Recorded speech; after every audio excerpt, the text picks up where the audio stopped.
मंगल्य मांगल्ये शिवे सर्वार्थसाधिके शरणे त्र्यंबके गौरी नारायणी नमस्तुते नारायणी नमस्तुते।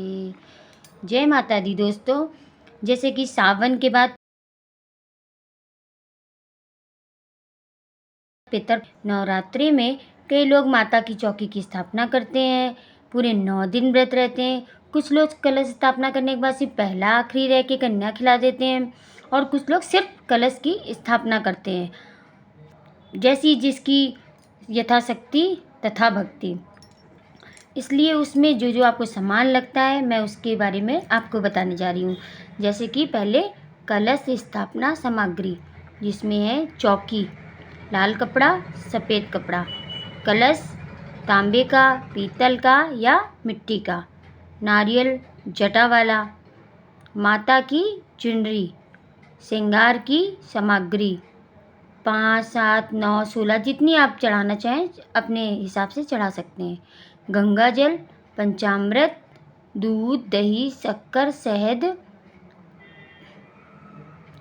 सुपारी, चावल अखंड, सिक्का चांदी का, दुर्वा फूल और तुलसी दल, फूल की माला, फल, मिठाइयाँ, बतासे, कपूर, लौंग, इलायची, पान का पत्ता। लौंग जो होने चाहिए वो फूल वाले हों।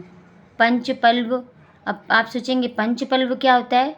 5 प्रकार के पत्ते, पीपल का पत्ता, गूलर का पत्ता, अशोक का पत्ता, आम का पत्ता, रोली, मौली, चंदन, इत्र, अबीर। माता को इत्र बहुत ही पसंद है।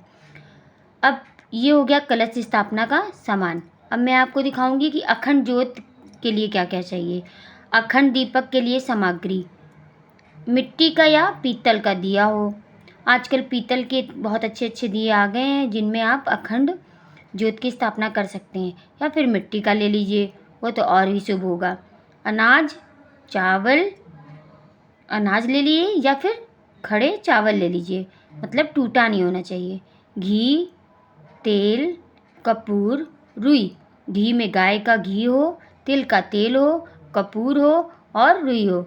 मिट्टी का सकोरा और मिट्टी, ये जवारे बोने के लिए मिट्टी का सकोरा और मिट्टी और जौ। अब आ जाते हैं हम लोग कि माता रानी के भोग में क्या क्या लगेगा। तो भोग के लिए चाहिए पंचमेवा, लौंग, बताशे, इलायची। पंचमेवा में होता है गरी, मखाना, छुआरा, काजू, बादाम।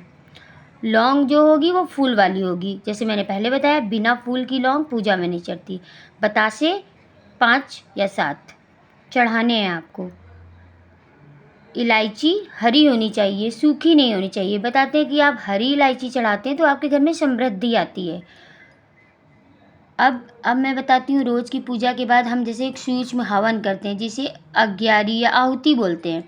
तो उसके लिए में चाहिए हवन सामग्री, घी, पंचमेवा, तिल काले, कपूर, आम की लकड़ी या फिर गाय के गोबर का बना कंडा।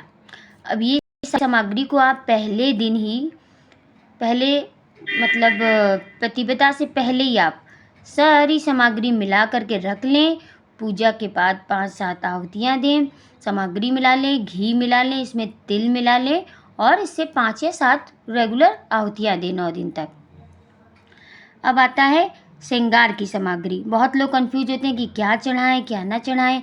तो मेन होता है माता का श्रृंगार में चूड़ी, काजल, मेहंदी, बिंदी, बिछिया, चुनरी, लहंगा, सिंदूर, इत्र, लिपस्टिक, शीशा, पाउडर, तेल, कंघा, नेल पॉलिश, आलता। तो ये सारी हो गई 16 श्रृंगार की सामग्रियाँ।